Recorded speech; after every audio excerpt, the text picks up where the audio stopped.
Let's fucking do it, guys. Let's just fucking nail this podcast to the goddamn wall and then punch through the wall. What's on the other side of the wall? I thought you were going to tell us. Gold. Gold. Baseball. Idle thumbs.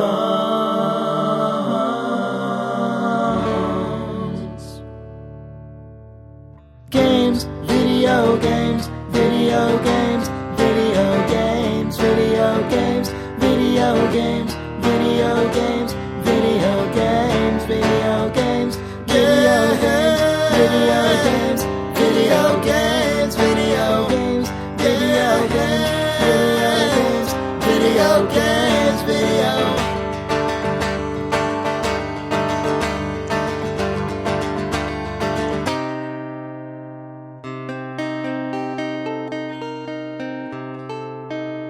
Video games.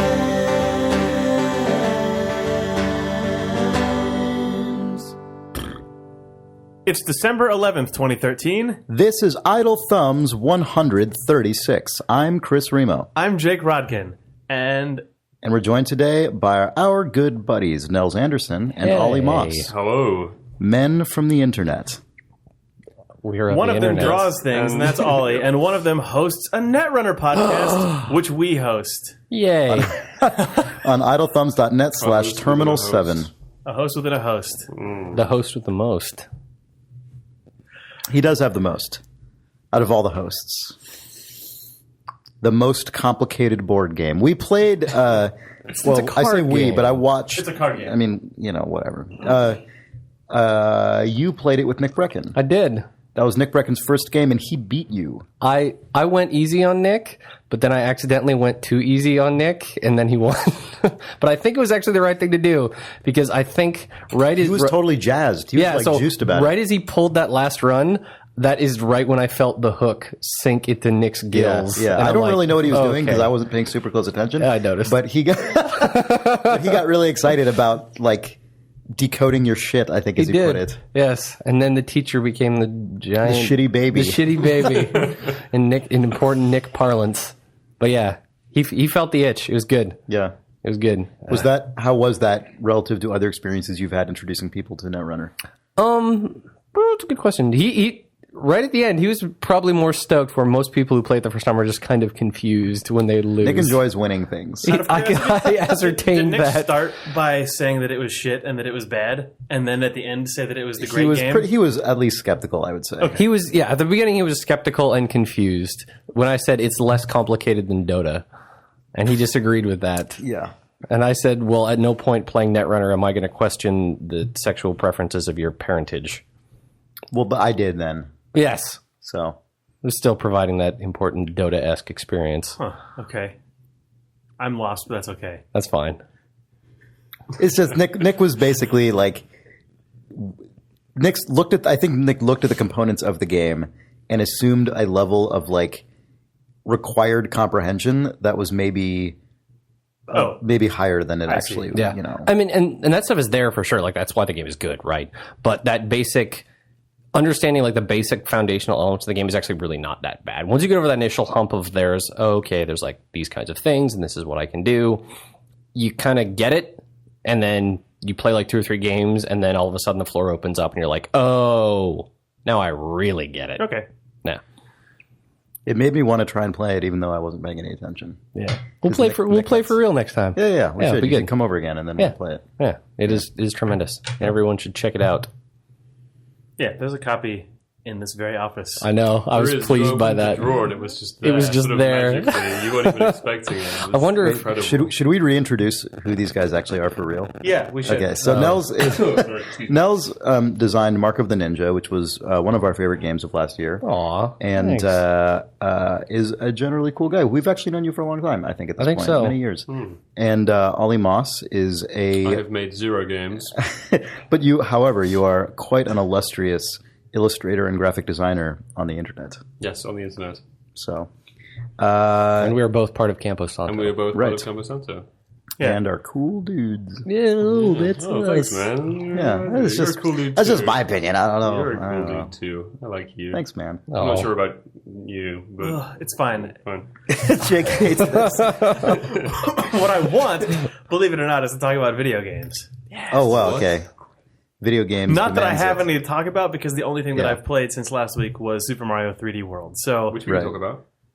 we've talked about it so much. Okay, fine, all right. Well, this is the Idle Films Nintendo podcast. Did you play the Zelda game at all, Jake? No, Nels has played it. I did. think. Ollie and I I both played it, played yeah, it we've been on the playing that. planes here. Yes. Okay, wait, hold on. Ollie, you've been playing A Link Between Worlds? Yes. Because you said you weren't going to play it because you thought that the art was No, bad. I didn't say I wasn't going to play it. I said, of course, I was going to play it because it's a new Zelda game, and I'm super excited about new Zelda games. But However, I think the art in that game is bad. yeah, Do you still think it's bad after playing it? I'm not crazy about it either. You know what? Honestly, after seeing the screenshots, I was so disappointed in the visual, like the direction they took, especially in the same year that they released the Wind Waker HD, which, for my money, is the best looking Zelda game ever made. I mean, it looks incredible, and then to go back to a very nostalgic take on Zelda, which it plays fantastically. Honestly, like any still screenshot, I think it looks terrible. It looks better in motion. It's Yeah, it definitely looks better very in motion. smooth. The 3D effect is actually really It's really good. Yeah, It the feels 3D like, it feels yeah. like a toy box. Like you can reach in and touch Yeah. it. It's I filled around with what was it yours, Ollie? Yeah, I Was think it- yeah, was it was yeah. mine. Like I haven't really played it, but I did just kind of walk around the world for a while, and I did actually like the subtleness of the 3D effect. Yeah, there's some It's- bits too where they do some crazy stuff with scale, like Yeah. even more than 3D Land does. That is actually really, really, really awesome. Yeah, the 3D actually works from as a gameplay aspect as well. There's one dungeon that's a really tall tower, and you're constantly moving up levels, and it actually works really well in 3D in a way that. I mean, my favorite Zelda game of all time was Link's Awakening. So the one that had sort of similar things in that, but obviously they were rubbish in 2D and with 3D effect. It's amazing. Did you go to that weird mine that's further east of the Tower of Hera? No, I didn't. I didn't do that. Also, there's a bit in there that like you're on these moving platforms, right? And you can see like other moving platforms down below you. Where in most games, those would just be like some background, whatever. But you can actually like fall all the hell way down, land on one, then it starts to move, and you can see another one way the hell down there, so you can drop all the way down that. Yeah, and it's like that's actually like tangible and cool in a way that other Zelda stuff it's really isn't. great. It's just an art direction problem that I have with it. Everything else, I mean, I'm having so much fun with the game. How do you feel about the architectural implications that people just built like weird slits all over their buildings? Like, isn't that game like this game? Isn't it like you can be a painting and stick to a wall and then go through this hole? Yeah. So that stuff is Like the Zelda. It seems like the Zelda games have been basically taking weird like inverting world stuff and like trying to think of new ways to do it every game for 20 plus Starting years with now. Link to the Past, probably? Yeah, to the point where like it has now just become completely like I guess someone was weird when they built this building. Like this doesn't make any goddamn sense. It's fine, right? Like it doesn't really matter, but it's so You weird. can apply that to like any video game. Like, why are they leaving all these red explosive barrels around? Like, why? Oh no, totally, for sure. But there's like, but there's like, if there's a room that can literally only be gotten to through like a pinhole. Actually, I've never found that so really? much in this game. It's mostly just sort of like windows to the outside that you can like slide through, and then and it actually that gameplay mechanic, when they announced it, it felt like a gimmick, but in the actual game, it feels really interesting. no, it's This super conversation good. is terrible. Oh, it makes you, This conversation is terrible because now I want this game. It really makes you like rethink from a different perspective. I mean, obviously, it's a very familiar experience if you've ever played a top-down Zelda before, but So because normally it takes a lot of learning. Yeah, like, normally you have to relearn the way you think about that world. Normally a Zelda dungeon, the walls are just like a container for you to be in, right? Like there's numerous times where I'm like, oh crap, how the hell am I supposed to get over? Oh, I could just be a flat plane and then walk over there, and you're like, that's actually like, it wasn't just like once or twice. You're like, oh, that's cool, and then whatever. guys, like it's meaty. Yeah. No, totally. When you Nels, when you say that way, did you guys play? Was it like Perspective or something? It was a game that was in the IGF last year. Oh, the crazy 2D, 3D one? Yeah, where you run around a world, like a 3D world, and then you can arbitrarily move into a mode where you're projected against the wall and it's similar to something like Fez or Echochrome, where it really makes you think about like perspective and that indie game perspective is all. It's only that. Is that what it's called, Jake? I think it is. I think it's just called perspective. Yeah, it was from people at. That was really cool. I played all the way through it. Yeah, it was super cool. So, Link to the Past is one of those games that I can kind of play in my sleep at this point because I played it through so many times on the SNES and then over the years. And then I listened to the soundtrack to A Link Between Worlds on YouTube because I listen to video game soundtracks. And it is just orchestrated versions of the exact score to Link to the Past. That's cool. How much of this game is also points for using the fucking Zelda overworld theme in a Zelda game again for the first time in a million years? Sorry. The music in Link Between Worlds is really good. How much of this game is actually A Link to the Past, but with different puzzles inside of the dungeons, and how much of it is it actually on the same world map? Or I don't know. It's the same world map. I've never played Link to the Past, so you are a disgrace. I know. Fired again. Yeah, you're not welcome. I mean, it's been a super long time since I played Link to the Past. I mean, the composition of the world in terms of its biomes, right? It's like, the watery area where the Zoras are is down in the lower right, and Death Mountain is kind of the north, and east a little bit in the southwest. Yeah, okay. But that, and then Kakariko or whatever it is, village is kind of like west-ish, but the actual stuff that's there is pretty different. Like, it didn't feel like, they just put new stuff in the Link to the Past map. So I have a more general question about this. Like, one of the things that has gotten unappealing about the Zelda series to me, and it's not to say that I don't enjoy a Zelda game when I play it, but it feels like the series has gotten more and more like just deterministic and prescribed to the point where you play a Zelda game and it's like you open up your inventory and there's like holes in the shape of the things you're going to get. And you're like, well, I fucking already know what these all are because they all are the same ones and they look all the same in the outline. Like, it just... If you've played enough Zelda games, it is almost like intentionally unsurprising, I feel like, at this point. Yeah. Like, in a way that I find really gross and shitty. Yeah, so the thing that's... And I'm not saying that about this game. Yeah. I'm saying that it feels like that's a force that has exerted itself to greater and lesser degree, but mainly more in recent years. Yeah, no, that's totally legit. So the thing that's very cool that I like about Link Between Worlds is that actually, basically after you play like half an hour of the game, you can just go to this weird merchant guy and rent every single like normal dungeon item you normally get in the entire game. You purchase them, and then they're in your inventory. But if you ever die, all of that stuff gets wiped. Oh, weird. Almost in like some crazy like Dark Souls, Demon Souls type way. So it's like you could go into the first dungeon, but you have all the items you need to like beat any of them. So it's actually kind of interesting. You're like, what am I actually supposed to use here? It's like, I've got the hook shot and the weird floaty thing and the fire rod and whatever. Kurt Hamilton on or someone, and he was talking about this too. Yeah. That could be. Yeah. Is it possible to like beat a certain dungeon in different ways, or do you pretty much have to have the correct item for it? It's still very. I mean, each dungeon has their like showcase item or whatever. Yeah. But there's like all the individual encounters inside of it. You could probably address with far more ways. Where in like an old Zelda, you'd be like, hook shot the guy's shield away, stab. There've been bosses where I thought, man, this boss would have been easier if I'd rented the bow, but I didn't have it, so I was good. That's interesting. Yeah, it was actually it was surprising and kind of cool. Like it did not just feel like another Zelda game. You said after the first half hour or so. So how much Zelda tutorializing is there in this game? Very little, actually. I was really impressed with how it lets you that's another very early, and it actually reminds me of the old Zelda games in which it's easy to get lost. The hints are very minimal. Okay, because I mean, obviously, the first Zelda game starts you off with nothing, and then Link to the Past, by then, you still had to go through the prescribed first 15 minutes of going through the sewer, getting into the castle, and going back out through the other sewer before the world opens. There's a thing that's... It seems... It's like analogous to that? Yeah, it's pretty close to that. Okay. But, it's definitely less than it was fucking in Twilight Princess, you're in that was out of 2 hours before you get to the overworld. Yeah, and I didn't play Skyward Sword. At least for me, it was bad. Apparently Skyward Sword is like 6-8 hours of that. What? Yeah. A lot of the cool items that you need are kind of... the cool items? I say the cool items, yes. The coolest of the items are...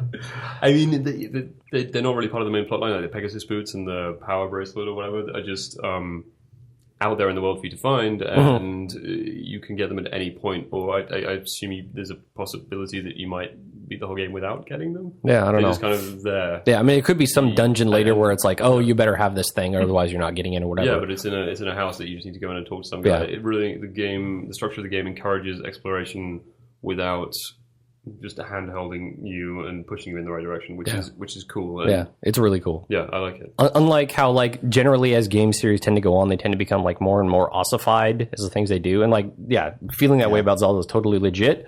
But it's kind of crazy to see one kind of pull back and be like, Yeah, no, that's awesome. I mean, actually, we want to do something different. It kind of sounds, and I could be wrong, I mean, it kind of sounds like that's how people are feeling about the new Mario as well.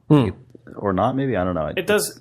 It's a mix, I think. Like 3D World, from a moment-to-moment standpoint, feels very, very, very much like the old Marios, but they've also thrown away some of the stuff that was really cool about the pure 3D stuff, especially 64 and to a lesser degree Sunshine, in that The single-player stuff of it, especially. Well, in that every world in 3D World has multiple things you can do inside of it. Like, there's lots of, like, you know, collect the 8,000 different types of coins, and you get different. Like, every world has 3 stars inside of it that you can find. But it's not the same as Mario 64, where there's these spaces that have multiple objectives inside of them, and although only one of them is active inside of those worlds, like I think it was Bennett Foddy who was talking about it on Twitter, and he said in Mario 64, if you see some place like out of the corner of your eye on a map and think to yourself, I wonder if I can go there, the answer is probably yes, even if it's not on the map this objective for a different star. objective. You can sort of fall into all these weird places in the world. Yeah. And 3D World has less of that. It has less of that, and it's I think in part because they brought back the timer mechanic from the really old 2D Mario. So well, they've also been going that direction, right? Like I loved Galaxy a lot, but it was it did feel super prescriptive, in the sense that it's the path is the path basically. Yeah, like there's clever they're ways. They're trying to split the difference a little bit, I think, in 3D World because it is like you're going through, but always keep your eye out for weird things that you can find, but it's not quite the same as just like I'm inside a completely other part of this world that I didn't know existed. It's like they're constantly reducing his moveset, so you feel less. I don't know, like. Oh yeah, that's actually true.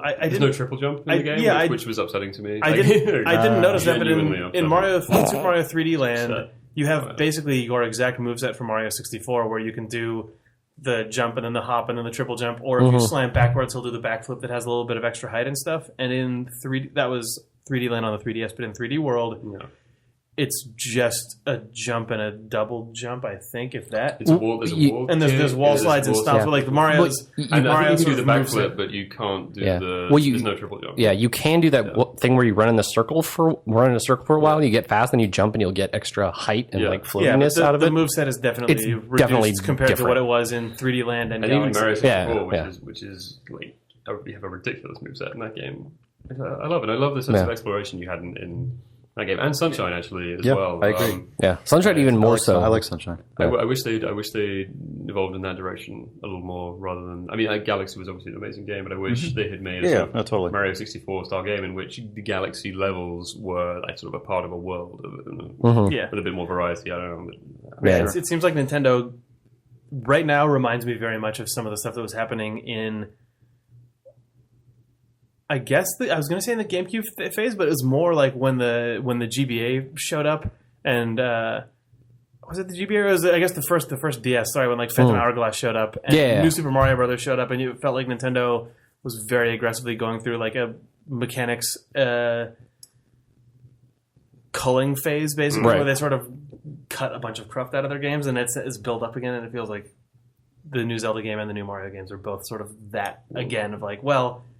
Erase half of the things that have been in these games and go back to the formula closer. I feel like Mario, except you're painting on a fucking wall. Whatever. But Mario 3D World feels it's good. Similar to New Super Mario Brothers Wii U or U to me, because I don't know, it's very linear stages. It's still fun, but it's like cutting the moveset and like, giving you less. It's good. It's really good, but I do miss those older games. Yeah, for me, I've only ever played any of those games. Sorry, all the 2D Wii ones and then 3D World. I've only ever played entirely 4-player co-op. And it's clear that they're not meant for that, but they clearly support that very explicitly. And I think Patrick kind of talked about this news on a few weeks ago, but like the slightly more linear levels and stuff, like you can't you couldn't really have like a crazy 3D explorative thing that you're meant to play with 4 people at the same time. I believe Toe Jam and Earl solved this problem on the Sega Genesis. Actually, the way the Lego Star Wars games do it is really, really, really, really, really good. That is Have good. you seen 2-player co-op in the Lego games? It splits Where the camera just, once 2 characters walk too far Oh, it actually away, just pops it in half? A split, the screen just takes it in half, but then if one character is further north than the other character, the split just rotates around so that you're... Smart, yeah. It's the most incredible same screen co-op split camera co-op that I've ever seen. Those I don't know if Nuts. the future Lego games do that, but at least the early Lego Star Wars games did, and it was I was shocked. That's You pretty just cool. don't even notice that it happens Yeah. at first. It's so good. Yeah.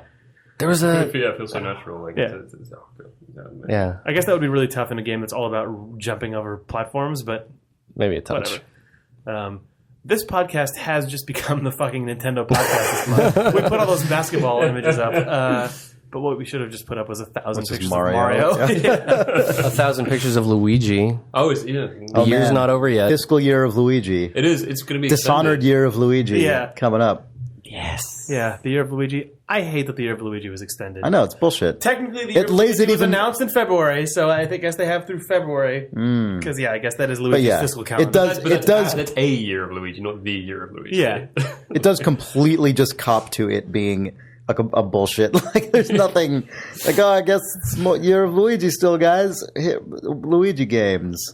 Buy them. Yep. Buy our games. I'm Reggie. Well, maybe this I guess is, Reggie is the. I'm Reggie. Buy our games. Buy our I guess that's what Reggie does now. That's in this Year of Luigi. That's what Reggie Oh does. yeah. Yeah, maybe it is just going to get into some Orwellian situation where it just It has always been. it has always been the Year of Luigi, Yeah. or just this is the first This is year the of first Luigi. year of Luigi. This is the only Year of Luigi, but I have that game. You do not have that anymore. This is the first Year of Luigi. Yeah. Yeah. That concludes our Nintendo segment, unless it doesn't. I don't got you. That was all about the that. Nintendo games I played. Did you guys see that VGX? We saw all of it. Did you guys see that VGX? Well, the reason I bring it up is because saw I want all to of talk about No Man's Sky. That thing is crazy. Norman Sky. Norman's Sky. So, as a preface, I didn't realize until Tom Francis pointed it out on the internet that No Man's Sky is totally just a play on No Man's Land. Yeah, obviously. Well, obvious to you, maybe. You smug I don't bastard. think it's a good name. It's my least favorite thing that I know about that game. Really? Yeah, I because kind of like it. it's because it's only because it's hard to say. Like Sure. no Man's Sky. Like it just doesn't It's- roll off. yeah. No Because it's Man's Sky. Yeah, No Man's Land is a really good lilting phrase that sounds really good. yeah. No Man's Sky is just forced into Yeah, all those No Man's S's are Land. crammed all in there. Yeah, Man's Sky. Man's the Sky. Yeah. Ugh. Man's Guy. No Man's Guy. No Man's Guy. Norman's guy. Norman's Guy. I'm not. Hopefully, your character at one point in the game is ordered to do something. At which point he says, "I'm No Man's Guy," and then plays by his own rules. He's Norman Sky, No Man's Guy. I'm Norman Sky, and I'm No Man's Guy. Players assume the role of Norman Sky in No Man's Sky. A really cool looking game. Also, it's fucking crazy that it's by the guys who made Joe Danger. That's I know. super That game is being made by Yeah. 4 people. 4 people. Yeah. 3 programmers and 1 4 artist. people. That's crazy. Yeah. Yeah. It's really shocking. That's one of the reasons. I mean, it looked really cool before I realized that they hadn't staffed up any more than that. But still, even aside from that, it is one of the most fascinating things about the game that is being made by such a small team. It It's basically pretty delivers remarkable. on that promise of every video game ever, where it's like you get in a spaceship and then you fly across the ocean, and then you Well, just turn when up they and started- fly into when the thing sky. came on, I was like, "Is this Spore 2? Like what?" It Yeah, starts in the yeah. ocean, and it kind of looks like Spore. That's where exactly what I- It's yeah. like very saturated, and the shapes are like pretty Then exaggerated. you get in a sick X-Wing. I know, but I mean, even in Spore, you go into space with a spaceship. Like That's true. I'm like, maybe I don't fucking know. It's- Spore meets Dark Spore. I feel like it seems like the video game that everyone Gray who's ever Spore. said, "Hey guys, I've got a great idea for a video game." So we make the whole universe. Well, and you no, can go it's to like what a whatever fun. planet you It's want. like okay, so if you ever work at a video game studio, one of the things you get all the time is letters from like 7-year-old kids who are like, this is the game that you should make. I'll make it if you can help me make it. And it's always that. It's like, what if you were running around and there was the entire world, and then you could get into a car and the car turns into a plane and you fly into the air, then the plane turns into a spaceship and you go into space and you can shoot all the bad guys. Like that's like that's. I wrote those letters when I was. Well, I was reading one of yours. And Hello Games received one of them and said, "This is a good idea, young Oliver." Those actually just go into a pool that then get randomly distributed to any game developer. But there's a backlog, so the one that you wrote in 1997 has now just finally come out of the queue, and those guys made it. So cool. Congrats, creative director Olly Moss. There's a fifth employee. Yeah, it looks really cool though. Yeah, I got one of those at Telltale, but it just said, Really? "Dear Telltale Games, here are the games that I think you should make. Lego Transformers." I can't even fucking remember all of them. It was basically Lego Ninja Turtles. It was just... Did they mean to write to Traveler's Yes, Tales? they meant to write to Traveler's Tales. That's so good. That's so good. I kept it for like years because I kept meaning to send it on to Traveler's Tales, and then I never did, and then I just kept it because it was like from Jimmy, age 8. So, oh God, no one's ever going to write this kid back. I ruined his life. Well, hopefully he hates video games now. Yep. Send him a copy of The Walking Dead and say, thanks. Jimmy, this is for you. Just cut out the word Lego and fix it. Right. Yeah. The only time I ever received one of those working at any studio ever was when I was working at Hothead back when we were making Death Bank. This guy sent this like 2-page long diatribe about how we should never trust LucasArts. Oh, we have that at... Someone sent the exact same letter to Double Fine. Oh man, was it like written in like thick black, like serif font? Yes, like yes. Yeah. Wait, did Ron just take it when he went to Double Fine, or did you guys actually get one? I don't know. Well? It's been on our wall for ages. Oh my god, that's so good. I wonder if he did. What if he just found they talked about Telltale in it too. Like they mentioned a bunch of different studios that people associate with LucasArts. Oh my god! Yeah, I don't think Telltale got one of those, or if they did, our HR person filed it away. Oh, I should take a picture of it. Yeah, it was crazy. It was nuts. It was like, you are not the enemy; they are the enemy. Yes. Oh my god! It really is the same letter. Jesus. You guys know that if you find all of these that were ever sent and combine them, there's a weird little like it's true. It's triangle shape in the side that if you put line lemon them up, juice on the back. Yeah. There's a map. The paper. Yeah. There's a map. It just goes to the Presidio. Goes to the Yoda statue. Yeah, it says, "Do not go here." Now that you've assembled this, stay away. it would now just kind of go to a sad, empty room, which is which is even more of a bummer. And I'm glad that both guy got what he wanted. I'm glad both. Yeah. Oh yeah, it's the classic letter about how LucasArts is the enemy, right? Yeah, classic. Yeah, just that one. Yeah, it's cool. Thanks. Well, guy. you guys don't have. I didn't get one of those. I got the one about Lego Ninja Turtles. It's still pretty good. That's probably better. What were we talking about? No Man's Sky. Oh yeah, No Man's Sky. I'm not. I'm a little unclear on the multiplayer elements. There was a Rock Paper Shotgun interview about this game. Let's just say, given everything else this game does, hopefully their multiplayer is every player is online at the same time in the same world, because then that kid's letter would probably actually be answered in full. Right. It's weird because it sounds like that is and is not the case. It sounds like everyone's actions affect the world, but you aren't actually playing with everyone at this. Like you're not sharing the same space. So it's like everyone. The world is the cube of curiosity. What's inside the cube? Right. Exactly. That's what it. They're taking the like. 22 cans multiplayer model. Horribly, that's sort of what I thought of when Chris said that. Gross. I didn't. But I mean, I think that's actually correct. But that means the thing they said was like, so if, for example, if you drive a species to extinction, that species will wink out of existence in everyone's game. But does that mean that they literally, if you see a bird flying around and someone else makes it go extinct, like it just despawns from your game? Yeah. Like I don't know. The way he gave his answer didn't really make sense to me. It might they're still figuring. Yeah, I was about to say it might just mean they haven't figured it out. I suspect that's the case. But the thing is, I don't want that to be true. Like I want it to either be people are in the same world, or you just have your own world and that's it. And I really don't want anything in between. Like I don't. I mean, you could probably get like 10% of the way there where there's a little bit of like shared crossover. But if it's like you can a million assholes in the world, they'd have to be things that have like causality that is plausible if you don't see the thing that catalyzes it, right? Because totally. a thing just going extinct makes no sense. But if it's like, well, because of things people have collectively done, this faction is like declaring war. Yeah, totally. That's totally fine. That makes sense because to a normal player, that's a black box anyway. Like that can happen for any reason. Like the way they described it, the structure of the game was what you start on the edge of the galaxy and you gradually sort of move your way towards the center. But what if it was everybody? What if everybody playing was procedurally building the same galaxy just by being in it, and then it sort of coalesced at the center? That would be insane and awesome, but probably... So even more like Curiosity. Yeah, exactly. But then I just really want someone to make more Curiosity games. The trick ending is that the mass of all of those ships just crunch into each other and form a new black hole. well. Wait, collapses and then blows up a new galaxy. Yeah. Speaking Once of everyone reaches Curiosity... the middle. Good. So, Continue. okay, so... Have you guys heard about the PS4 version of Curiosity? What?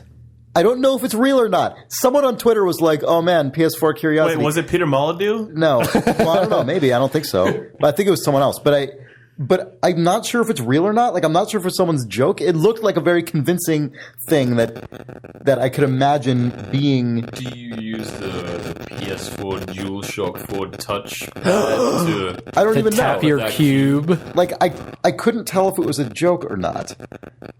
It was like HD Curiosity as it intended to be experienced. I'm like, what the fuck? But now we know it must not be real. It must be someone's joke. But there could be It's not something new. This Curiosity could be a anymore. new, this could be Curiosity cubed. Oh. I don't think it's real. I don't think it's real either. Someone made a really convincing. Oh, like someone derailed it. I can't find it. Someone's Yeah, I can't find it. It must have just been someone's weird thing. Because it was. Cause this is the thing, right? If it was any other game. Okay, it was Peter Molyneux, Chris. Oh, He it was said really? Exciting news from PGX. Curiosity Definitive Edition is coming next month to PS4. Oh man, good job to that guy. See, the thing is, if it was any other game, Of course, it no, would it's be a joke. obvious whether it's a joke or not. But the entire existence of Curiosity is already so absurd on its face. It's like, what if there's a game where everyone clicked a bunch of cubes for like 6 months? You know, like, I mean, at that point, like, what is it? Yeah. Oh, of course they wouldn't put that on PS4. Like, Yeah. this is the image I saw. God, that's so funny. Yeah. Curiosity Definitive Edition. HD Next Gen visuals. Tiles now reflect in real time. Tap using the exciting new PS4 touchscreen. Okay, Yes. that part's a little fake sounding. New life-changing prize. That was the part that was entirely believable to me. Yeah, that's the problem. Is that like that could actually just show up on a 22 Cans PR feed? Yeah, Like, I mean, okay. This is the thing, right? I know that that's fake now, but if Peter Molyneux released that tomorrow, I'd be like, oh yeah, sure. Like, Exciting new it's prize. entirely believable. Have you been? You said that you were checking out some stuff in the IGF. Did you have anything you wanted to? I don't know. Let me print it out. Sorry. Huh? I said, I don't know, in a way that reminded me of the QVC guy talking about the horse picture. No one knows. Look at that horse. Yeah. Press print. You print it out. You print it out. Anyway, good. I just had an episode. You feeling a little stroke there? Nick and I opened our last night's Spelunky stream with that infomercial, so it's just been in my head for the last 18 hours. Fuck. I played Samorost 3 for a while. It's weird to me that it was gorgeous. that exists. I know. Yeah. I didn't even realize it was. Wait, what is this? What is this game? Do you know Did you ever play Samorost? Samorost? No. It's, Oh man, Machinarium? you should definitely check Sorry? this Do out. you know the game Machinarium? Yeah, I do. It's Yeah. the game. Those guys made Samorost and Samorost 2 before they made that. So there are other sort of adventure games made out of worlds that are these weird collages of found objects and sort of weird natural sculpture things. And they also made Botanicula, which is awesome. Oh, cool. Oh yeah. I don't know what that is. The really thing good. that is what was funny to me about encountering Samorost 3 in the IGF is that. Oh, have you seen this adorable game, Samorost? Yeah, right. 10 years ago, on adventure game websites, the thing that would happen basically every week in the forums someone would post a link to Samorost, which at the time was just people just linked to Arbitrary an flash game. SWF, it was just like a flash game. And they'd be like, "Oh, I found this weird little game called Samorost. Oh, wow, you should definitely check it out." And it happened so much that it became like a joke unto itself. Like a little meme. That people were constantly linking to this thing as if they had just found it. And so the Samorost games in my mind are always just this weird little curiosity that just exist as A PS4 exclusive. right, the true vision on the PlayStation 4 computer entertainment system. Because then they followed those up with Machinarium and Botanicula, and I'm like, oh, okay, those are the things that they're doing now that they're trying to presumably make money from, and blah blah blah blah. And it was funny to see this thing, Samorost 3, and be like, wow, weird, Samorost 3. I guess this is like a franchise. Like, it's a series with multiple games in it, and there's a new one now that's being submitted for awards. Like, it was weird. It caused me to think about the game in a way I've never thought about a Samorost game before, because they've always just been incidental curiosities in Samorost my 2 mind. cost money, I think. Oh, did it? Okay, I mean... I don't remember. You're probably right. I think that was their first sort of foray into commercial releases was Samorost 2. But anyway, is Samorost 3 just another Samorost? Like, does it exist in like a post Machinarium world at all? Or, because like that game was just...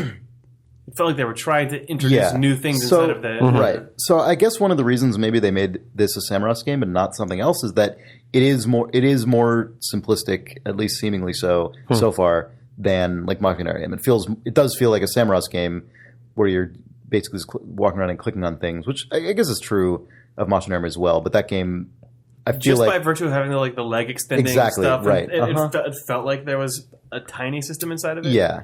This game has a weird thing where you have a listening horn. What is that thing called? We'll call it a listening horn. Ear horn? I think it's just an ear horn. Yeah. Your character gets an ear horn and like a bunging hook, and you can, as you walk around the world, certain objects like emit sort of concentric circles that signify you can drag the horn onto it and then hear this like beautiful soundscape they produce. And I honestly haven't played enough of it to really understand what all like the full implications of all that are. Sometimes it causes pretty little graphics to appear on the screen and so on. But it's largely atmospheric and exploratory and kind of a lot of trial and error. I mean, it feels like a Samorost game, I mean, I'm sure it's not everyone's cup of tea, but it was nice to play it. And it was also nice to see sort of the guys who make it, obviously, they've made like half a dozen games or whatever at this point, and it does seem like they're more able to just put in weird special case things and like interesting bits of content and systems when they feel like it. Like it's cool. It's cool to see having started from such a simplistic base like 10 years ago or whatever, just this very slow increase in like ability and breadth. I don't know. It's nice. It was weird. It was a weird thing to play. It felt very nostalgic because it obviously is deliberately not super progressive or modern. Like it's still just kind of a weird thing that feels like something someone would just find and tell you about. Right.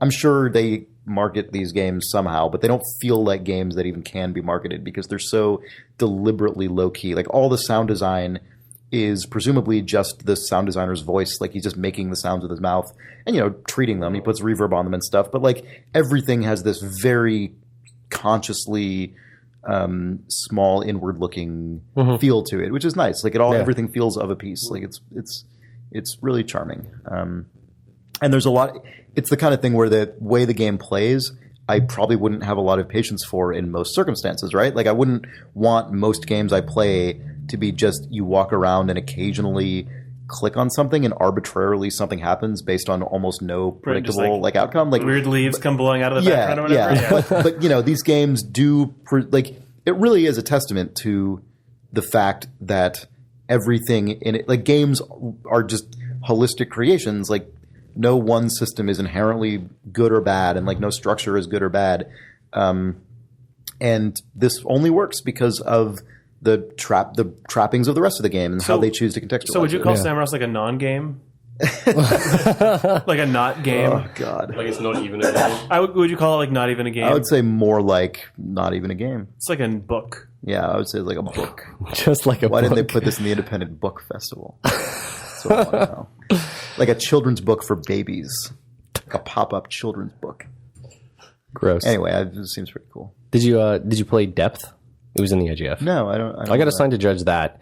I'd heard about it before, but I hadn't had a chance to play it. I think you can buy or at least play the alpha beta now. What is it? It is a multiplayer game that is asymmetrical, like round-based multiplayer, where one team of people is divers, and the level starts out with a bunch of you and your buddies get launched out of a shark cage, and you have to go around this crazy underwater whatever and find pieces of treasure and bring them back to the cage, but then the other team are a bunch of people playing sharks, and their job is to eat you.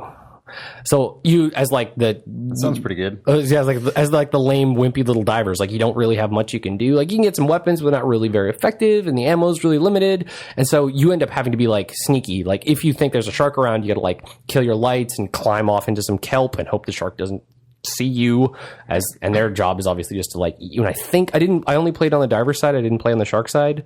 But I you think did play it with other people. I think I just played it with bots.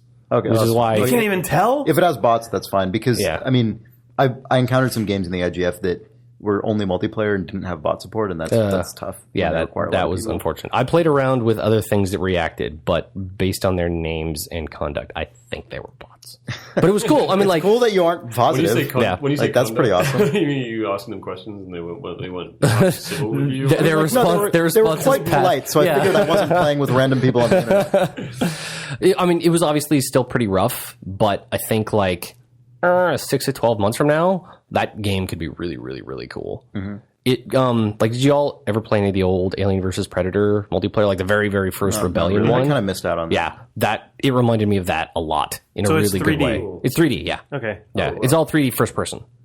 Or first shark. Interesting. That's cool. That is not how I imagined it when you described it. Yeah, sorry. Yeah, yes. I pictured flat 2D. Yeah, 2D. Me too. Yeah, no. Sorry, so you as a No, I diver also did. are it's all okay. You played as the diver, not as a shark. I played as a diver. So we don't know if the shark mode is inside of the shark's mouth. It is. I've seen screenshots. So that's it's very much.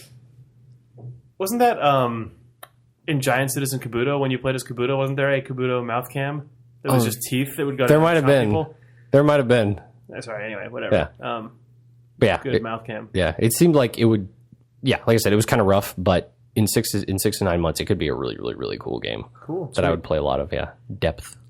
Speaking of other games that I feel similarly about, maybe it doesn't need 6 to 9 months, but there's this game Soundself. Have you guys heard of this? I had never heard of it until I played it in the idea. Is that Robin's game? Yes. Robin Arnott? Yeah. Yes. Okay. So this is interesting. This is a game that requires a microphone, and the whole game is just the intended experience is to turn off all your lights, put headphones on, and have a microphone. Be it a headset or like a webcam or just whatever, anything that gets sound in the computer, and you just make like sounds, like long sustained tones, hums, or like or just whatever.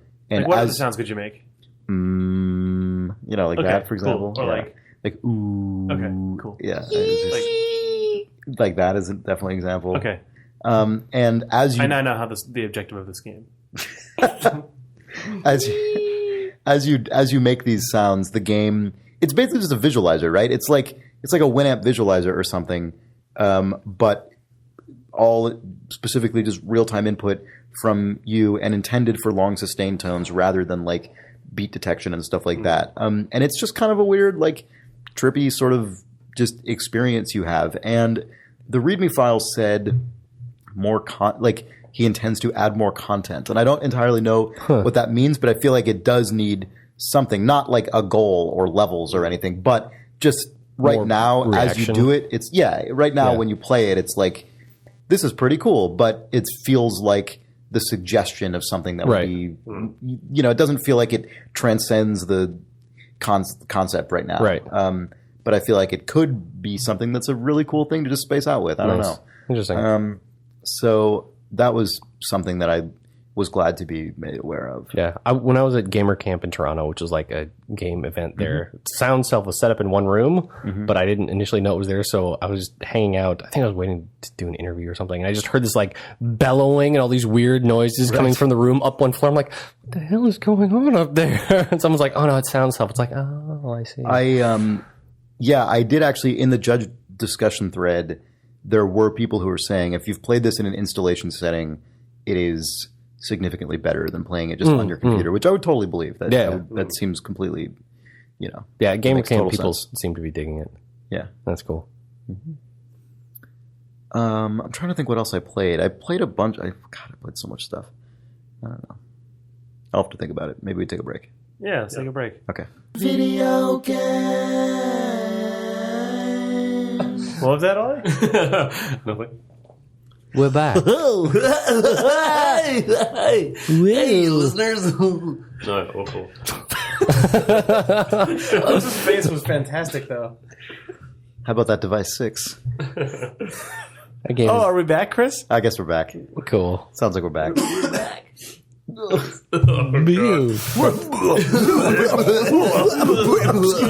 Device 6. Is good. Yeah, I started playing it recently. You like I it? got stuck. Oh, did you beat it? Oh, good. How sad is that? In the first part? I don't know, I guess. Okay. I mean, I don't know how long a part is. How long? I haven't finished it yet. Do they I call think them I'm like, part 1, part 2? Because I don't really remember.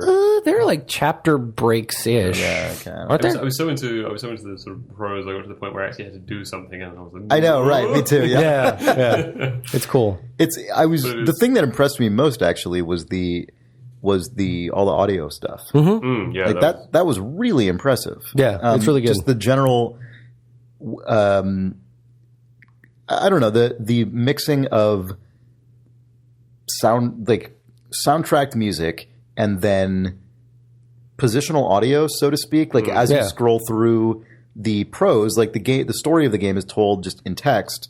Is there like ambient stuff that goes on? Yeah, it's as though the room that is being described exists on a fixed point in like the sentence. canvas that you're swiping past. Oh, awesome. And so as you swipe further, the sound will move like from the stereo, right to the left in the stereo channels. Like as if your character is actually moving through it. And the text is sort of arranged in such a way as to suggest like the layout of a house. I mean, it's all very abstract. It's not. You probably wouldn't actually draw a real map out of it, but it feels very tangible. Yeah, it's interesting. It's a cool mix so of simple. things. Well, Yeah, it's very simple. Yeah. So simple and effective. But it's complex in ways that are surprising. Like when you see things through like a window that is like constructed into the page, and you pass by it, like the way it's composed, like the way the elements are framed in parallax, the is parallax just stuff like is great. attention to detail has been spent in interesting ways. It's cool. It's really interesting. I can imagine the story becoming not like the story seems pretty stock in a lot of ways to me, and it feels very elevated by the presentation in a way that is like super awesome. I haven't got far enough to make a judgment on that yet. But, Sure. Yeah, fair enough. Yeah. But, Yeah. The way that the actual composition of literally the composition of the text resembles a space totally reminds me of House of Leaves, which is a book I love to death. Yeah, which is I really did not good like House of comparison Leaves. that I would hadn't believe thought that. of until you said that. Yeah. Yeah, it's cool. I feel like I buy it in this more than I did in House of Leaves. Sure. Because it's like it's an interactive thing, and I'm like, okay, Yeah. they're messing around with like weird things on a screen. Yeah. In House of Leaves, I kind of found it annoying. Like, And gimmicky. It was gimmicky. I didn't mind it, but that's no, I know people who like it. I've told like I'm not. It's okay, Nels. Everyone just No. I don't mean to say House of Leaves is like a bad thing, right? No, like I have no I like liked it. It was- philosophical like objection to it. It's just not. It wasn't for me. Yeah. You know. And there was another set of Flash games that Gregory Weir made. I forget Is what that they're the guy called. who made this? Or? No. It was just a completely separate dude. But he did another thing where there was a bunch of like stories, but the actual text, it was all like a bunch of like just public domain stories. And then as you kind of read through the story, you were like moving through the level. I remember there was one, it was a Lovecraft story. I forget what it's called, but it was like one of the ones in the desert, and like some of the sentences were like blowing by as like windstorm. It was actually really, really cool. I'll see if I can find it and maybe like put in the episode thread about this or something. But yeah, they were cool games, and that and House of Leaves is what reminded me most of Device 6. But, it's awesome. Sorry, the other thing I really want to quickly say about Device 6 is that so the sound design in general is really good, but also the music is like preposterously ambitious for a mobile game. Yeah. Like not that there's any reason that shouldn't be the case, but it just rarely is. Like usually I feel like music in at least mobile games that I've played tends to, fit one of a few fairly obvious sets of parameters, but this is like interestingly arranged, like sort of pieces with a lot of jazz components to them, and like really interesting instrumentation and arrangement that is I just wouldn't have expected in a game that is basically text on a phone screen. Like it's weird. It's very interesting what they chose to pour their resources into. Yeah. And I like how every aspect of this game's balance sheet must be just totally out of whack proportionally with like any other game on this platform. Like, it just doesn't make any sense. You know, it's like write tons and tons and tons of text and then do like a really like lavishly arranged musical soundtrack. Like, what? Like, none of this is what you do on a phone game. Like, it's just not ever. Even games that are like very complex on a phone. It's just usually not where they balance their effort. Yeah. And I don't know if that was entirely intentional or if it was a result of the skill set of the team. I feel like people are getting used to reading entire books on their phones with a Kindle app and stuff. Right, but I'm talking about the kind of games people play on a phone. You know, like they tend to be super light on text. Right, but this game is clearly aimed at people like. It seems like people read whole books on their phone. Yeah. People listen to albums with headphones. Exactly, that's my point. So can we combine all of that experience into a game? But you're right. I mean, obviously, it doesn't exist in the game space. It's cool, and it's conceptually, I think, really interesting and successful. But it's definitely a rarity. As for a phone game. Indie games category of the App Store. It's weird. But it's cool. I mean, and you're right. Like it does make a lot of conceptual sense, but it's also a thing that would be difficult to make, right? Like people can make other kinds of mobile games like pretty easily. I mean, it's hard to make any game good, but like there's some established frameworks for mobile games that are pretty easy to reproduce. And like putting a book on a phone is super easy. It's a formatting issue, but this is like a weirdly specific collection of things that I feel like would be really hard to reproduce well. Yeah. Well, it just begs the question, is it really a game? More like a book. Okay, good. More like a book, yes. So speaking of iPad things that have good soundscapes, I doubt any of you guys have played Blindsight. No, probably not yet. Presumptuous intro. None of us have played. But we have not played that game. It is a iPad game or iPhone game, I guess, that is played entirely with audio. Like there's no visuals at all. You just plug in the headset, and the premise is basically like you're like a doctor or whatever, and you wake up and everybody's like a doctor or whatever. Yeah, you're Moon. You wake up and basically everybody in the world has been like mysteriously struck blind. So you have to like the Day of the Chrysalids. Yes, but I was going to say blind. Isn't it cool? I don't know either of those. No, is it Day of the Chrysalids or is it Day of the Triffids? Yeah, that's what I was thinking. I also don't know that one. Really? Well, that's like classic sci-fi. It's basically people wake up and everybody's blind, and then there's these horrible plant monsters that. No, how do they know that they're plant monsters? They look at it and they get that's what it is. Blind. And then crazy seeds land. Anyway, Blindsight is actually is that book told by a narrator that presumably has. Like, is it just told in disembodied third person that is not blind? Yeah, it is. Yeah. Oh, he's the best. Anyway, I'm sorry. No, I think everyone. I think even the narrator in Day of the Triffids also wakes up blind, right? And that was the day that I woke up blind. It sure sucked. But no, I mean the premise of Blindsight is remarkably similar.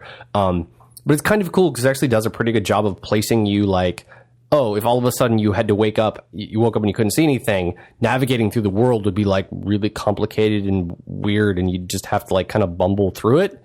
And Blindsight does that a lot too. I haven't finished it, but it's definitely like meant to be like kind of creepy.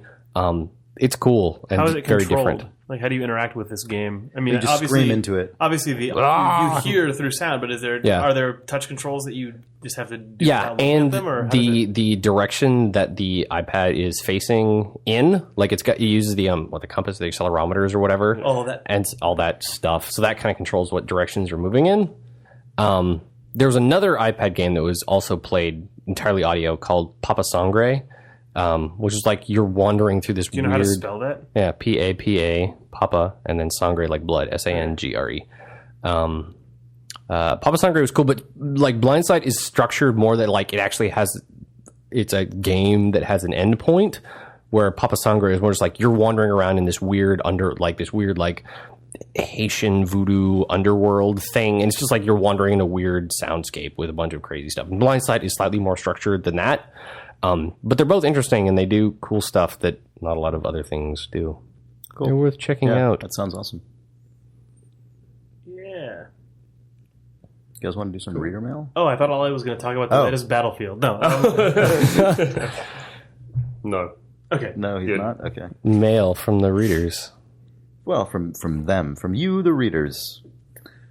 Oh, hey, we should say one really important fact, Chris. What should we say? If you have a reader mail for us, you should write us at questions@idlethumbs.net. .net. Yes. There's only one. We're not helping. No. It's nice of you guys to be here, though. Thanks, man. It's good to be here. Happy to sabotage this cast. I mean, enhance it. All right, James Marchson says, you guys have talked before about how for a long time while they're being made, games have traditionally been or at least looked very unpolished. Sean said it was frustrating to see The Walking Dead appear such a mess for so long. The last 10% are the most important, etc. So with the increase of Kickstarter, Greenlight, Alpha Beta Access games, do you think there's more pressure to make them look more presentable earlier in the development process? Does this perhaps cause a detriment to the developers? For example, locking them into a certain art style where previously placeholder assets may have been used. Cheerios. That's the end of the email. Sorry, I don't know why I read it that way. Sorry. Yeah. I mean, I'd say it's almost certainly true, right? Like, the thing that most Kickstarters are sold on is how they play, is how they look, right? Mm-hmm. Because you can't really communicate how it plays in a video, really. Like, you can try to sell the experience that the thing's actually going to evoke or whatever, but like, the ones that look good are the ones that get the dollars, and the ones that look like butt but have good ideas will maybe scrape by, if at all. But of course, that's sometimes true. Some games do really well based on like concept art and stuff. Yeah, but that's still like they're making a promise that the final game will look kind of like that concept. Yeah, but I think you have a lot more wiggle room. Sure. Haven't showed a final real time. Render. That's absolutely true. I mean, not that that's bad. Like something like Hyperlight Drifter looks awesome, but it's like, oh, this is what they wanted this thing to look like, and they just kind of did it. And you're like, oh, awesome. Okay, sweet. This is actually a real thing. Make it go. Yeah. But I think for some other people, it can definitely probably be pretty confining in a way that's not ultimately great for them. I thought I had something to say. I guess I'm kind of optimistic about some of this stuff because I hope that what ends up happening, although I don't know if it actually will or is happening, is that people will see things like the concept art in the Kickstarter or sort of the first pass of like an art test environment in one of these games, and then because the games are open access or because the development of them is an actual open thing with live streams and stuff like that people will be able to see, okay, this is your like target art that you've made, and then here's the reality of like the 6-month pit of feces, and then the final month at the end where the game looks good. And it's my hope that developers don't try to hide that stuff from players, because the whole upside, like the biggest upside I think to all the stuff that we have going on right now with all the open access stuff, is that finally the audience who consumes this stuff will understand and internalize the story of how it's made. Like I think we've talked about this a million times. Like everyone has internalized the story of how a movie is made, especially a fucking effects-laden blockbuster, because you've watched the Star Wars documentaries 2 million times. That ping pong suit, man. Like people just trust that you see actors dancing around on a green screen and that it's going to look good at the end. Whereas when you see polygons flying out of a character left and right because the skeleton has a weird rigging issue, people don't trust that it's going to look good. It's like, oh, it's bugs. Like it's, I don't know. What do you think about that? You don't make games. You just look at them. Yeah, I mean, I suppose that's true. But then I suppose like if you saw like crappy CG like being made, then and it was bad CG. I'm not talking about the actors on the green screen, because that's something that, I don't know, it maybe isn't internalized a little bit. But if you saw like the first rough pass of like some crappy Pixar animatics, you'd be like, "Ugh, gross! This is like bad." You hear like you still hear about test screenings to that, where people will say, "Oh, I saw a test screening, and obviously the animation wasn't done." Yeah. Whereas when people see a game that's early, I think they just say the graphics are bad. I think part of that. I don't know. Maybe you're right. No, I think you are. I tend to agree with you, Jake. And I'm right, Ollie. No, I do agree. I think people are becoming more aware of how bad things are until the last moment. And something that just occurred to me just now. I think most of this has to do. Chris Remo reveal right now. We're experiencing. Well, I don't know. I'm just saying. But there's part of it that is what I think we've said before, that I've said before, and you said just now, which is that people just traditionally have not had very much visibility into how games are made, and so it's easy to assume the worst when you see something that looks shitty. There's probably another part of it, which is that movies, by the time they're done, like an animated film or a highly CG-laden blockbuster, those, because they're just naturally, because they're pre-rendered and because they're completely authored, they are always at any moment going to be the most impressive version of CG that we as like a society are able to create at any time. Whereas a game, even a really nice one, is there are going to be janky things about it when there's animation that's player driven and when shit's blending together and when shit is procedural. And so I think because we already know, like we just, as people who play games, we kind of understand it's actually possible to buy a completely finished game that can even be a really good game, but has a bunch of janky shit in you're it. right. That's when you see the janky shit in development, you're like, fuck, I've seen that in finished games. Right, that's totally true because the worst thing that you can ever hear when a game is in the middle of development, or when a game internally, when an element of a game is ready to go out the door and you excitedly show it to someone, and the question that they ask is this that final? placeholder? Right. Yeah. Is this final? And you go... Maybe it's actually maybe not. it's not. It's 100%. So I think that's true because as a player, you're right. If you don't even know anything about what the game is, you're just is this done? Is this what you think the game is? Whereas I guess in a movie, it's way more clear. What's going to ship is going to be the best thing that you've ever seen, Right? Or it's a bad movie. Also, like this isn't a video game That's specifically, totally but what happens when I sometimes post sketches of like really early things that I've done, people kind of like fill in the blanks themselves. They see the rough sketch and they say, "Well, this is what it's going to look like." also, and then they see the final, like the final execution of that sketch, and they're disappointed because it doesn't look like the thing they imagined there's it would something be based on the rough stuff. So Totally. sometimes showing rough Why doesn't stuff it look can like be- those Star Wars posters? Well, but also you can see Where's the droid? You can see the artistry and the craft and the human in a rough sketch in a way that you can't in like a really shitty low poly animatic. That just looks like computer garbage. Like it doesn't actually like you might be totally charitable to it and understand that it's not done, but as a work unto itself, it's garbage. Whereas a thing that is a sketch, even if it's rough,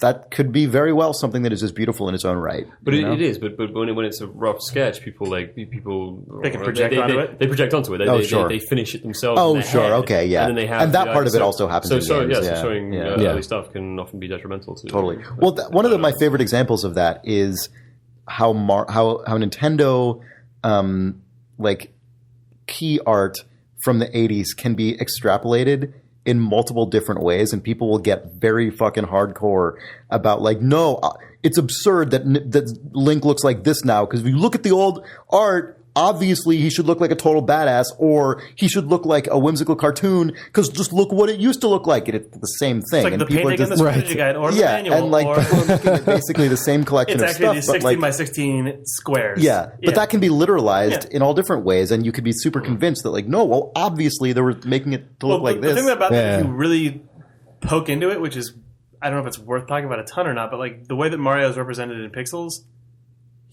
that is not the way Nintendo's process worked at the time was not pixels first. It was very much like Miyamoto drew Mario, illustrated and then they hired the dude whose name I can never remember, who's the guy who's the total like the really clean lines, sort of like old Japanese cartoon style illustrations of Mario. You mentioned him like 2 episodes ago. Yeah. He, I think, was brought in to sort of clean up and make Miyamoto stuff more consistent, and then they took that and did pixel interpretations of that. So there was a canonical Mario. But he existed as a full like codified character design before he was in pixels, and I don't know if that's the case with Link or not. It seems like that game that game style guide has always been way more sort of just floating. Yeah, Link, how Link looks has changed a lot more than how Mario looks. Yeah. Sorry, that's totally a sidetrack on this, but Mario is one where you actually can say this is what he's supposed to look like because he existed as a fully designed character that's a good before point. anything else. But and that's true, I guess, because a lot of the Link stuff probably like when Link was illustrated for the strategy guide or the rule book or like an ad or a piece of marketing or whatever, a lot of that was probably secondhand in the sense that it then came later. But we all know the true Link is for grown-ups and is dark. Right. Anyway, the thing I was going to say to go back to games is one of the Enough about Zelda. Let's talk about games. Slam! Oh man, I'm the worst. I didn't mean that at all. I've brought this up before, but I'm going to again. I feel really bad that I'm doing this because it's the company I work for. But one of the craziest things about the Massive Chalice development, Massive Chalice was the second Kickstarter Double Fine did for a totally different game that's like a fantasy kind of XCOM-inspired tactical strategy game. And it actually blows my mind how completely open those guys are being with development. Brad Muir and his team, every 2 weeks they do a live stream and they just show the game. And they've been doing that for months. It doesn't matter how shitty that game looked when it was like a week into development, when it was literally just white boxes walking around an environment. Double Fine has this character called the Pizza Box Man, which is just it's like a character created out of just a bunch of white rectangular prisms just housing up and running. And like they just showed the game when it looked like absolute dog shit, and they've been showing it every 2 weeks. And I think that is amazingly valuable. And I think the people who are actually watching that every 2 weeks are getting a super, like, absurdly valuable and rare look into how, because like Brendan Chung, who's making Quadrilateral Cowboy, has been streaming his development every day, I think, or most days, and that's super awesome. And that's becoming a more common thing among small developers. The Enemy Starfighter guy is doing the same thing. That's super awesome. I love that on Massive Chalice, it's actually like a full team of like, you know, a dozen it's people or whatever. It's way closer to like a AAA model, yeah, even though it's small. Which is not in any way like to disparage smaller developers. Like, I fucking love what smaller developers are doing. But seeing what a larger team is doing will allow people to contextualize other larger team games a little more cleanly, because the roles are a little more normal. It's like, this is the person who does this role, this is the person who does that role, and that's easier to draw parallels between that and another game. I want game development to get to the point where like 2 11-year-old kids can be sitting there watching this stuff, and then one kid is like, "This looks bad." The other would be like, "No, they just haven't done the rigging yet." Yeah, right. Yeah, exactly. That'd be amazing. It is. I don't know. Me and my friends just you internalize that's the stupid wipes of like, or you know, the thing where it's like the actor walks through a scene and then it does the little like shitty white bar wipe, and then you see like the bad unlit miniatures with the guy in the shot, and then the next wipe goes by, and then everything's properly green screened, and then the next wipe goes by and it's color graded. Like that just.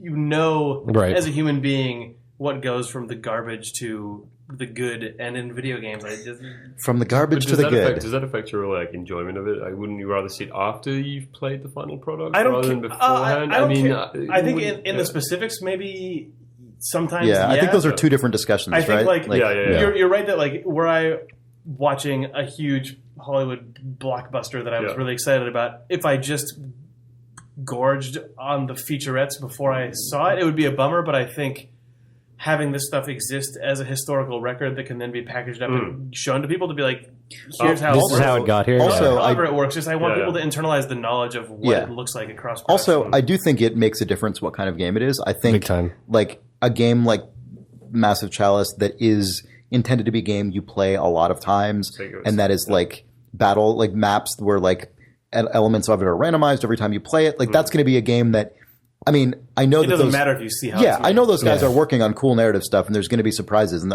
I suspect they're going to.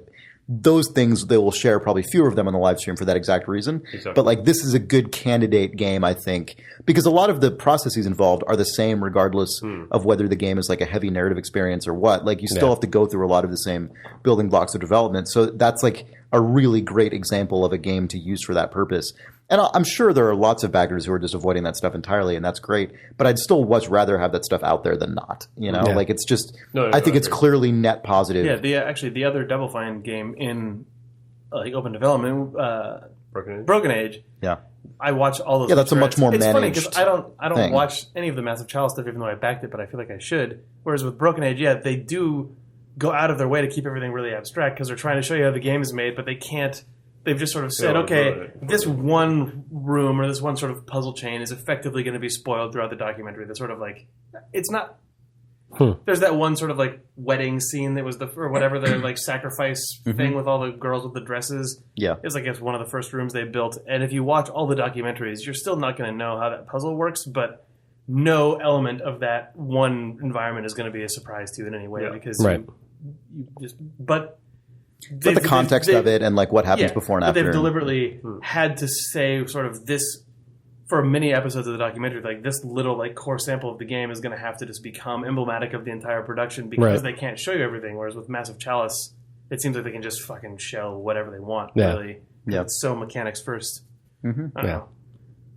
Yeah, I think that stuff's interesting. Also, I think that the dynamic we were just talking about between different kind of games and how much is appropriate to share probably also goes to the original question this person was asking, which is, will that make developers more like, I don't know, risk averse, or will it cause them to make too many decisions up front? That probably too depends on a lot on what kind of game it is. You know, like is this specifically like Kickstarter? Because I feel like or alpha funding, like anything. Well, I mean, once you pitch something to fans and they've paid money expecting one thing, I imagine it's harder to suddenly switch down the line. I mean, remember Borderlands is a good example. They got really close to finishing the game with a very realistic art style, and suddenly changed, and that made it supposedly a much better game. And if it was a Kickstarter, you'd have to write an apology email to your fans. Like, we know you backed it this way.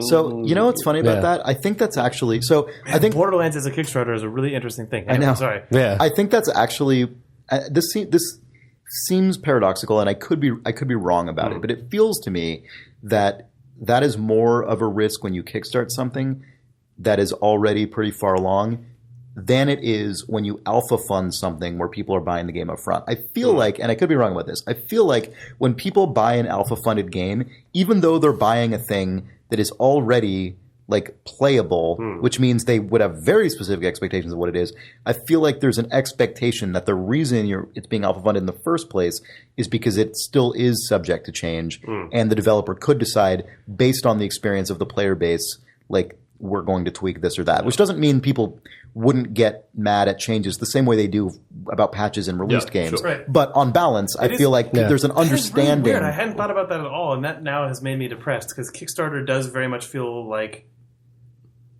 I'm selling you on this concept. You will pay now, and then I will deliver this concept to you. Whereas alpha funding is here's the shell of something. Yeah, you're going to keep come along for the ride on this weird experimentation. I think it's because Kickstarter largely sells you on something emotionally, which people tend to get.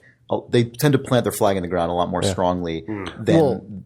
Sorry, go ahead, Nils. And alpha funding, by alpha funding it, you're just getting the current build. Whereas Kickstarter, you're letting contributing money to someone to achieve a finished goal, which you will then be handed. And sometimes alpha funding is included in that. Well, also in alpha funding, the changes happen gradually, which maybe also allows people to acclimate to them. Whereas in Kickstarter, it's like, I kickstarted this thing 18 months ago, and then it came out the other end, and it wasn't what I expected. What the fuck is this? Well, I mean, that's like a sudden thing if you haven't been following it. Yeah, I think that's... Broken Age, and what's this cave game? Yeah.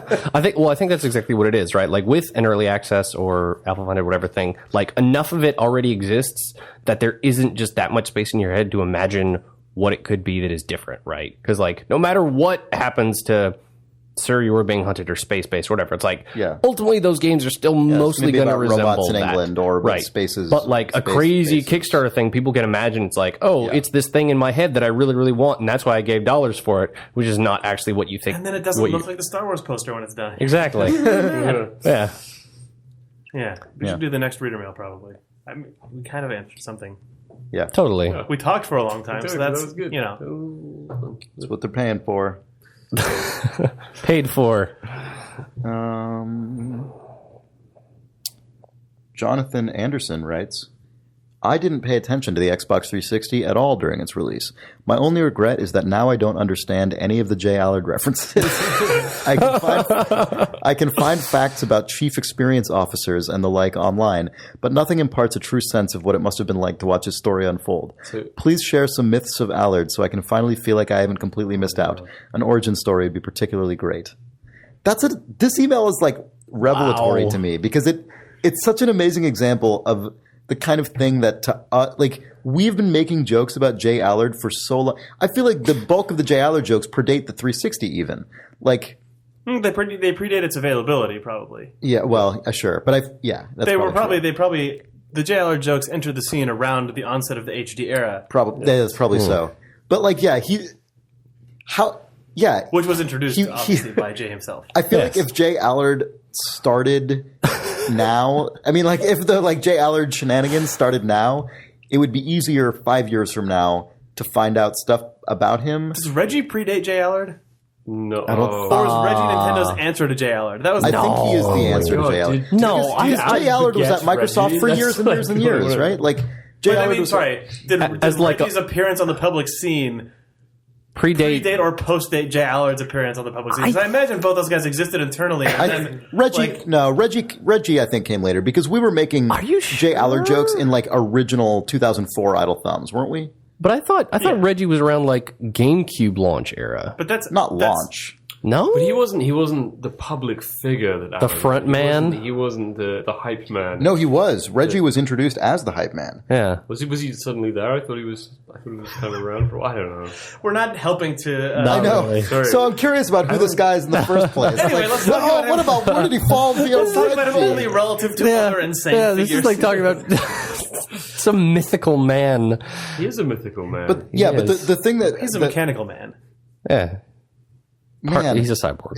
Wikipedia, as it does for most people that it lists, for Reggie has a years active column, which says 2003 to present, which just further cements his impression of that guy as just a weird robot who was activated to like militarize the Nintendo fan base in 2003. Years active, and it's been, I don't know how many years since a full inspection. Okay, so he gained celebrity status among gamers following his appearance at Nintendo's May 2004 E3 press conference. Man, that must be right. He must be total contemporary of Allard. So, the thing about J. Allard that I always forget, and this is, I'm now looking up his Wikipedia page, so I remember it, but I also read it in that Polygon article, is he was the person who sent the 1994 memo. Windows, the next killer application on the internet? Yeah, he sent the thing, the big... Wow. He was the guy who sent the note to Bill Gates that said, Microsoft is going to be fucking up forever if we don't pay attention to the internet. He convinced them to put TCP/IP in Windows. Yeah. Whoa. Yeah. Yeah, but that, in Windows 95. That ended up scaling up, I think, all the way to the Internet Explorer antitrust stuff. But that was like, his big first thing was saying, why do we not have the internet in Windows? Are we idiots? Right. So that was in 94. So Allard... Okay. I mean, I'm pretty sure Allard was like original Xbox, like important guy. Like he definitely predates Reggie in terms of his involvement in a major video game console, but I don't remember when exactly he exploded into the public scene. His big internal pushes, like his big first notable thing was that memo, and then on the original Xbox, he was the person who said Xbox Live needs to be a core feature of the original Xbox, and sort of ran that team inside of the main team that was the Xbox that I think he also was a big, like, largely in charge of. But then the 360 was when, like, he was fully groomed, like the one size too small jacket and jumping around on stage and stuff. Someone saw his true potential. Yeah, that was... Unlocked and you know what's funny? Allard. Like, unlike Reggie, I feel like Allard, even in like prime Allard, the prime Allard era, I feel like even then he wasn't. We probably made a disproportionately high number of J. Allard jokes relative to his actual visibility. There's next to no mention of the Xbox in his Wikipedia page. Sorry. I know, except for saying that he oversaw it. Yeah. Yeah, it's weird. I know. It's actually really hard to find like a good capsule explanation of why this guy was hilarious. Why that guy wrote in. We talked about it a few weeks ago, but there was a Polygon feature entirely about the Xbox Live team in the original Xbox. And it was really good. J. Allard reigned supreme over that fucking article. There was much J. Yeah, I don't know what this person. The 360 was released in 2005, but what I was trying to figure out was when was that GDC keynote that J. Allard gave, which was the dawn of the HD era? That must have been GDC 2004, right? When he talked about using your gamer points to upgrade your spinning rims and all that shit. It was either 4 or 5, 2004, 2005. Well, the 360 itself came out in November of 2005. It was 2005 HD era. Was it? Okay. So, man, maybe Reggie does. Yeah, it was GDC 2005. So I mean, that Allard speech does... I mean, I guess, that was after Reggie's big breakthrough. That's so weird. He sort of came out and sat on the stage and just wanted to rap with people. Yeah. Well, I don't know if that was the one. I think that was later, because I think this first one was when he... Because there was that one E3 was when Iwata showed up, or that one GDC was when I think Iwata showed up and said, the Nintendo Revolution will do this, and some of it was like video DVD player. Like, it was just insane stuff was listed off. And that was pre-Reggie being Nintendo's frontman at those things. Because maybe it was just because it was GDC, but Iwata came out for that.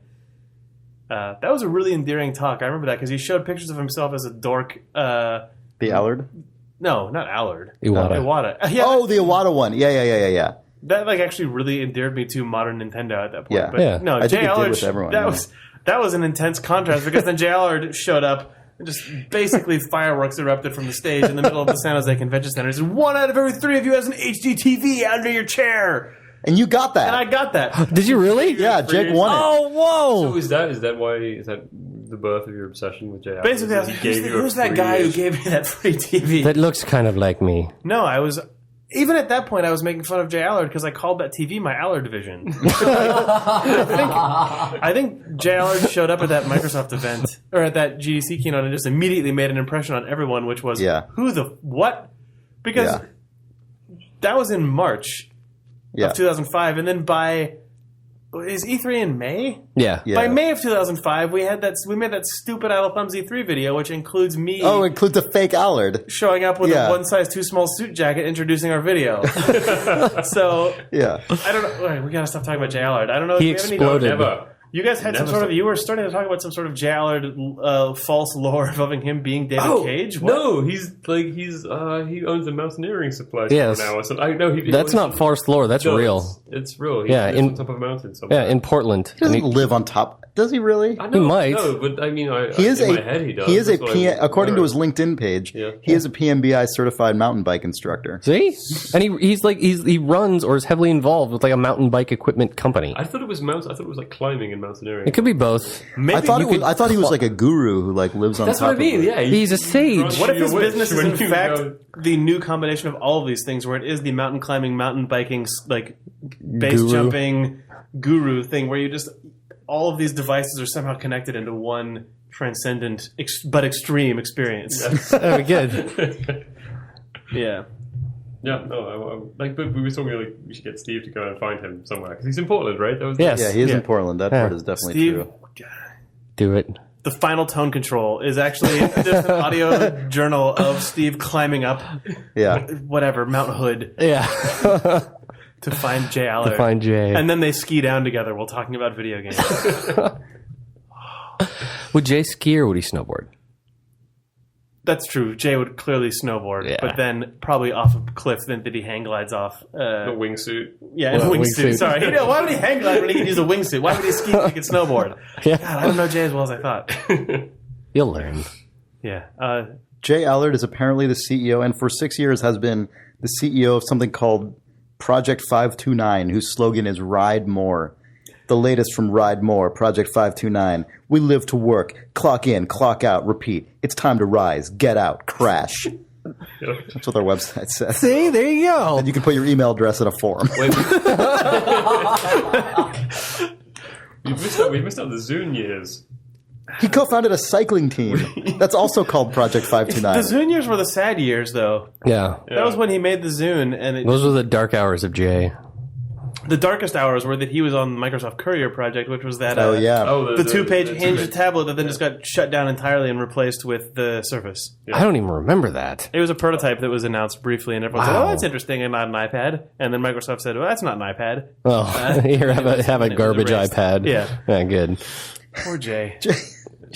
Jay Allard has patents for things including God. connected gaming, mining implicit behavior, spanning multiple mediums, personalized travel guide, following online social behavior to enhance search experience, and magic wand. This is why this man is great. God, this isn't even getting made up. This is from his own LinkedIn page. Jay Allard, good. yeah. I've actually been on this mountaintop perfecting my magic patent. Magic exists now. Thanks, Jay. Intensity-based maps. Portable media player having a flip form factor.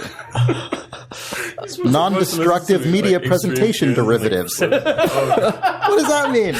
Wait, what? Non-destructive media presentation derivatives. What? Is the Jay Allard yeah? like Is the joint. next one destructive non-critter whatever the hell that says? Destructive non-critter magic wand. No, but how would you feel about techniques to consume content and metadata? I feel like someone now just needs to make a Jay Allard patent generator that is all of these things, plus occasionally just like an extreme, weird, just Yeah. superlative. Yeah. Skills and experience include product development, culture, strategic planning, business strategy, TCP/IP, bowling, mountain bike, and snowboarding. See, I called it. Yeah. Yeah. Of course he snowboards. Yeah. But he also bowls. Anyway, I think we need to stop talking about Also, internet. God damn it. Sorry. No, also internet. Also internet? Did you just say also These internet? include mountain biking and bowling, also internet. TCP/IP stack. All right. Thanks for joining us tonight. I don't Oh, you're know not reading whatever the day mega this is. email? It's okay. Next week. The mega email. Oh. Have to hear what that is. Oh, cliffhanger. Yeah. Right. People all know what it is. And if you don't, you must be some kind of idiot. Good night.